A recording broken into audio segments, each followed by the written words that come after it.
జర్నలిజానికి విలువ ఇవ్వని బ్రోకరిజంతోనే బ్రతుకుతున్న రాధాకృష్ణ ఈ రోజు ఆడవాళ్లని మాట్లాడిన మాటలకి రాష్ట్రాల్లో ఉన్న మహిళలందరూ కూడా ఎదురు తిరుగుతున్నామని కూడా ఈ సందర్భంగా తెలియజేస్తున్నాం. ఈ రాధాకృష్ణకి పెళ్ళాం లేదా, కూతురు లేరా? వాళ్ళు వీళ్ళకి గడ్డి పెట్టరని నేను అడుగుతున్నాను. మా కుటుంబాలలో, మా నాయకుల కుటుంబాల్లో ఆడవాళ్ళ గురించి మాట్లాడే అర్హత ఈ పనికి వాళ్ళ రాధాకృష్ణకి ఉందా అని అడుగుతున్నాను. ఒక డొక్కు సైకిల్ మీద వచ్చిన రాధాకృష్ణ ఈ రోజు 1000 కోట్లకి ఎదిగాడు అంటే ఏ విధంగా చంద్రబాబు నాయుడికి బ్రోకర్ గా పనిచేశాడు, ఏ విధంగా ఎన్టీఆర్ ని దించినప్పుడు చంద్రబాబు నాయుడు ఇచ్చిన సూట్ కేసుల్ని మోసాడో అందరూ కూడా గమనించారు. ఇది రోసయ్య గారు కూడా అనేక సందర్భాల్లో చెప్పడం జరిగింది. ప్రతి వారం కొత్త పలుకు అనే పేరుతో కొవ్వెక్కిన పలుకులు రాస్తున్నాడు. ఈ రాధాకృష్ణకి కొవ్వు కరిగిస్తాం, కొవ్వు దించుతామని కూడా ఈ సందర్భంగా హెచ్చరిస్తున్నాం.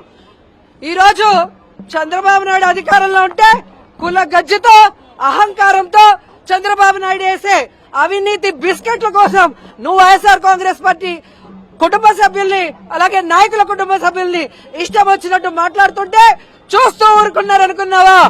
ఈ రోజు నీ పత్రికల్ని, ఈ రోజు నీ ఫోటోల్ని ఎలా తగలబెట్టామో రాష్ట్రంలో ఉన్న మహిళలంతా కూడా నీ కొవ్వుని కరిగించేదానికి అదే విధంగా రెడీగా ఉన్నారని కూడా ఈ సందర్భంగా తెలియజేసుకుంటున్నాను.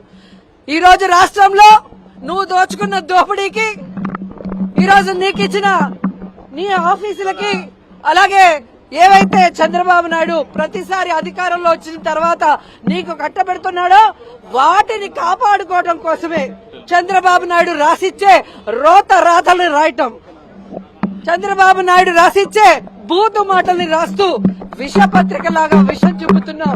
ఇది ఇంతటితో ఆపకపోతే ఖచ్చితంగా మహిళలందరం నీ కొవ్వు దించుతామని కూడా రాధాకృష్ణ హెచ్చరిస్తున్నాను.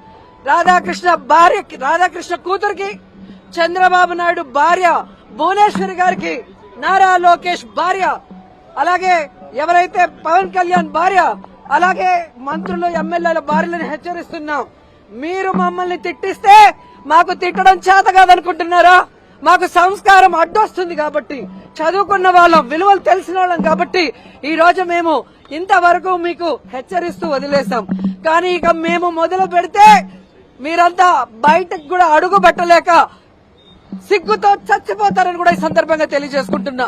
ఇంకొకసారి మహిళల గురించి తప్పుడు రాతలు రాసిన, మహిళల గురించి తప్పుడు ప్రసారం చేసిన, లేదా మహిళల గురించి ఇష్టం వచ్చినట్టు వాగితే మాత్రం ఆంధ్రజ్యోతి ఆఫీస్ నే తగలబెడతామని కూడా ఈ సందర్భంగా హెచ్చరిస్తున్నాం. Please subscribe .news.